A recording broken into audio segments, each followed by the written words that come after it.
Conor McGregor ရဲ့အမိအရာတန်ပြန်ထိုးနှက်ချက်ခေါင်းတာကိုမှတ်မိကြအောင်ပါပါ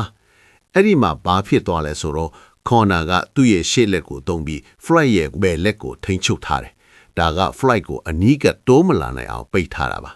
Floyd ကအဲ့ဒီလက်ကိုပုတ်ထုတ်ဖို့ကြိုးစားတဲ့အချိန်မှာပဲ Conor ကနောက်ကိုတလန်းဆုပ်လိုက်တယ် Floyd ကအဲ့ဒါကိုရိပ်မိသွားပြီးပုံစံပြောင်းလိုက်တယ်ဒီတစ်ခါမှာတော့လက်လန်းထိုးမဲ့အစားအထဲကိုတိုးဝင်ပြီးညာလက်နဲ့ပစ်ထိုးလိုက်တာပါ Conor ကအပြည့်အဝတုံ့ပြန်ဖို့အချိန်မရပေမဲ့လက်သီးလာတာကိုကြူမြင်လိုက်တာကြောင့်ရှန်သိန်း slip လုပ်ပြီးပင့်လက်သီးနဲ့ပြန်ထိုးလိုက်တယ်ပြီးတော့ shade let white လက်သီးနဲ့ထပ်လိုက်ပေမဲ့လွဲသွားခဲ့တယ်အခုကစားသမားနှစ်ယောက်လုံးဘလို့ပြုပြင်ပြောင်းလဲဆိုတာဆက်ကြည့်အောင်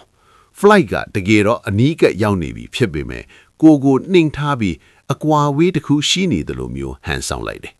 သူ့ပြန်အထက်ကိုကြွားတက်လာတဲ့အချိန်မှာ Conor ရဲ့ရှေ့လက်ကိုဖယ်ထုတ်လိုက်ပြီးအပေါက်ဖြစ်သွားတာနဲ့ညာလက်သီးကိုထပ်ဖြစ်သွင်းလိုက်ပြန်တယ်